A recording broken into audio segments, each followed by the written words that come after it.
हाथ ना उठा भी, हाथ ना उठा भी। Please, sir. Who is your teammate? Please tell me who is your teammate. Oh, ये नहीं ताजा पूरा डिवीजन आहा लासे कुछ। Please tell me who is your teammate. Yeah, he's him. What is your rank? You don't need to know the rank. What? Yeah, I'm major. You are also major. Yeah, I'm major. I am just. You have to tell me everything. I am telling you. Yeah. We went to Besanpur. जय हिंद दोस्तों, मेरे channel defence discussion में आप सभी का स्वागत है। दोस्तों, क्या हो जब नागालैंड में NSCN के एक तरफ मिलिटेंट हों और दूसरी तरफ असम राइफल के जवान हों और दोनों का आमना सामना हो जाए। एक वीडियो सोशल मीडिया पर वायरल हो रहा है। उस वीडियो में सीधे तौर पे देखा जा सकता है कि असम राइफल और NSCN के जवानों का आमना सामना होता है और फिर दोनों तरफ जो है माहौल गर्मा जाता है, लेकिन उसके बाद उस माहौल को शांत करने की कोशिश की जाती है। टेम्परेचर जो हीट है उसको कम करने की कोशिश की जाती है। लेकिन क्या होता है, पहले आप इस वीडियो को देखिए जहां पर असम राइफल के जवान हैं और उनका सामना NSCN से हो जाता है। वीडियो को देखिए, उसके बाद फिर आगे बात करते हैं।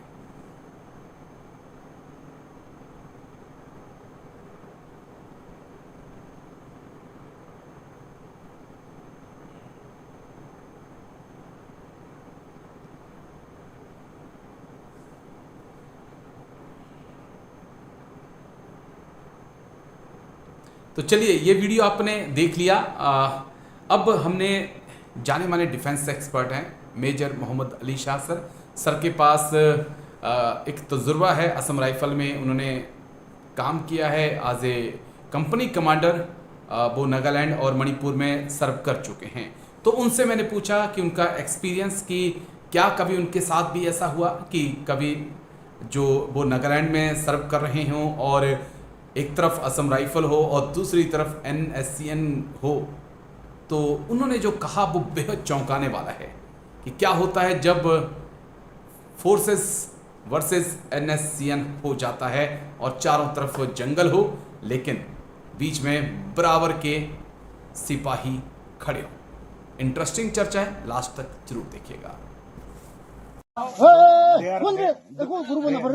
हाथ ना उठा भी, हाथ ना उठा भी। Please, sir. Who is your teammate? Please tell me who is your teammate. Oh, ये नहीं ताजा पूरा डिवीजन आहा लासे कुछ। Please tell me who is your teammate. Yeah, he's him. What is your rank? You don't need to know the rank. What? Yeah, I'm major. You are also major. Yeah, I'm major. I am just. You have to tell me everything. I am telling you. Yeah. We went to Besanpur camp. We were going back. We don't know the route. That is why we got lost. We can't come. So in Bishimbu camp, we want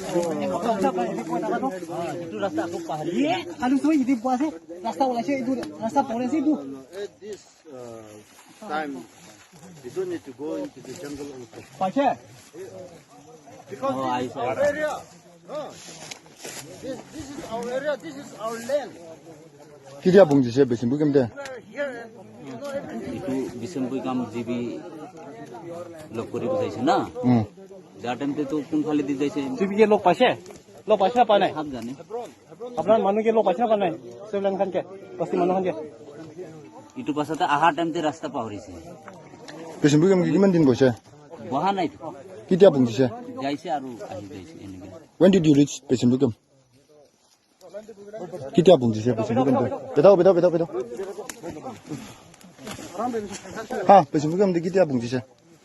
When? kali paise kali 3 pirase tursun dibra makan la kem do apna la thengro si phota ase 340 back na yedi pirase you have your game, you have your jurisdiction. We have our game, we have our jurisdiction.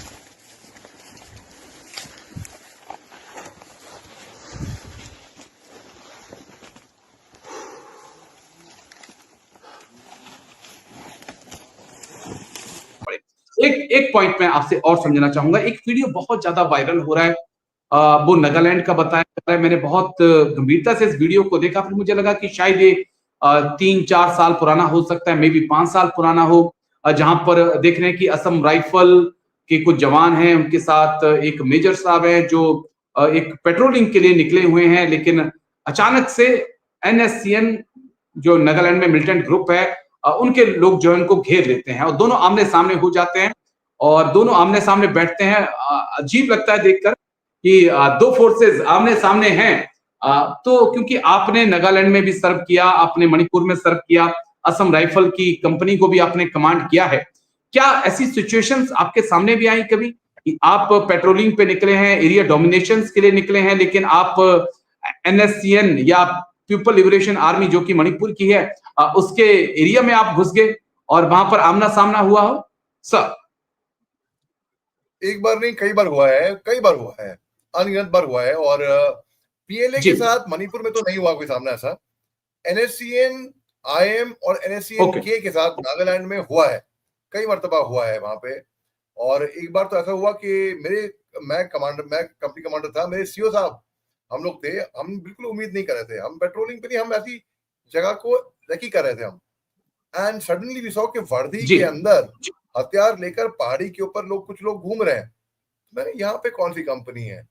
और ये कोहिमा की बात है, proper town की बात है। यहाँ पर तो कोहिमा में तो एक ही गैरसन बटालियन है जो कि हमारी है, और इसके अलावा और कोई बटालियन है भी नहीं। तो ये कंपनी कौन सी है पहाड़ी के ऊपर जो टहल रहे हैं?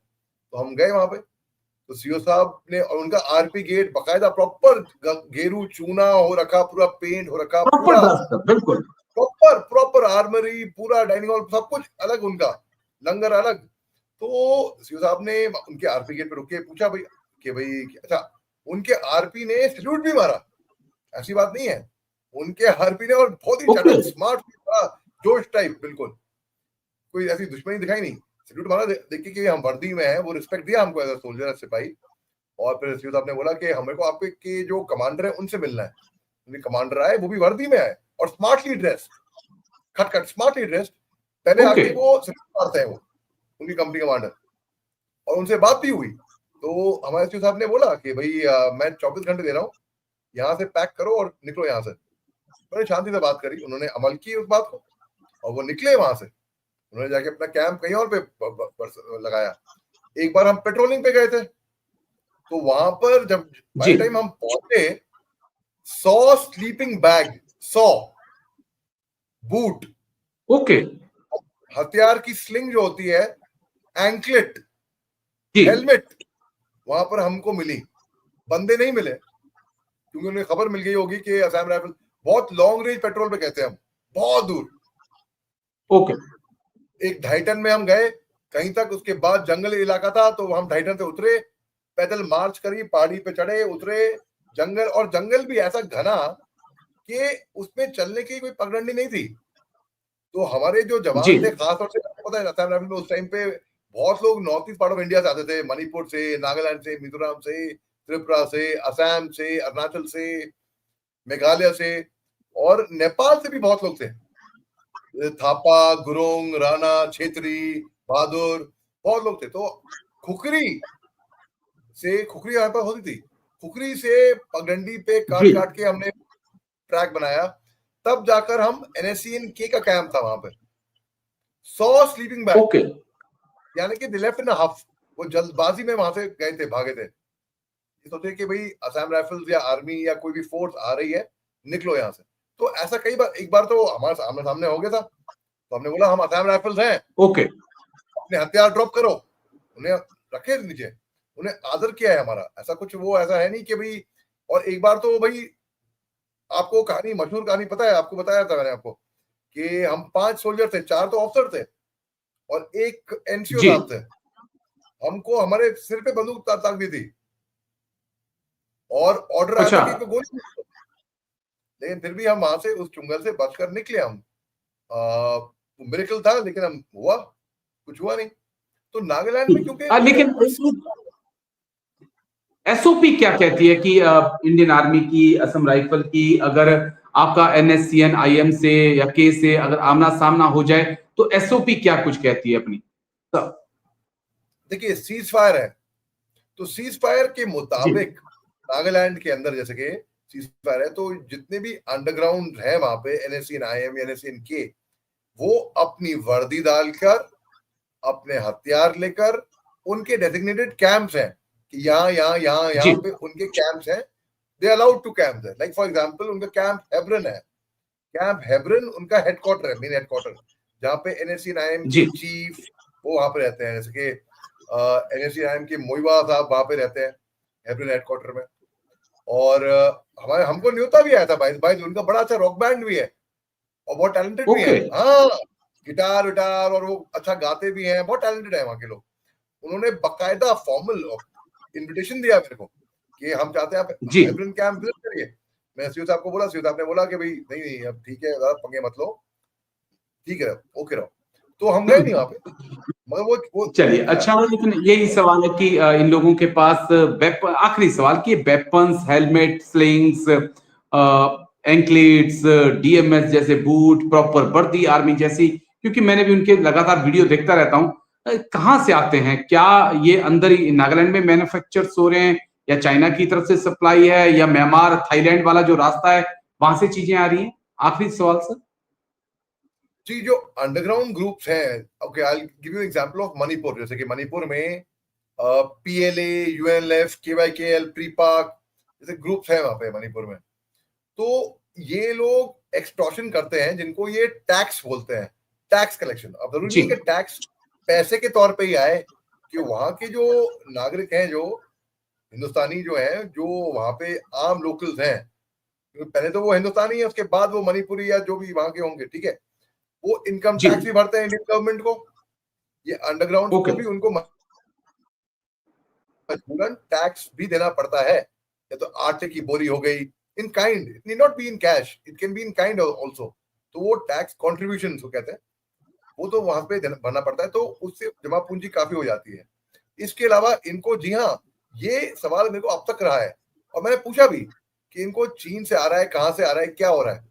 तो उस टाइम कई लोगों ने मेरे को बोला कि चीन ने इंटरफेयर करना छोड़ दिया है सालों पहले, किसी ने बोला कि चीन से आ रहा है। तो मगर जहां तक मैं समझ पाया हूँ, जो टैक्स कलेक्शन होता है, टैक्स कलेक्शन मनी से इनके पास अच्छी खासी जमा पूंजी हो जाती है। और ये ड्रग्स का जो पैसा आता है, मुझे लगता है वो भी एक बड़ा रोल प्ले करता है, क्योंकि काफी मुनाफा उससे ये लोग कमा रहे हैं। लेकिन शुक्रिया मेजर मोहम्मद अली शाह सर, शुक्रिया, आपने बड़े अहम शो में जाना है, मैंने आपसे लंबा वक्त लिया है। Thank you sir, Jai Hind, take care, thank you sir, Jai Hind, thank you sir. Thank you Rajesh ji, शुक्रिया, जय हिंद।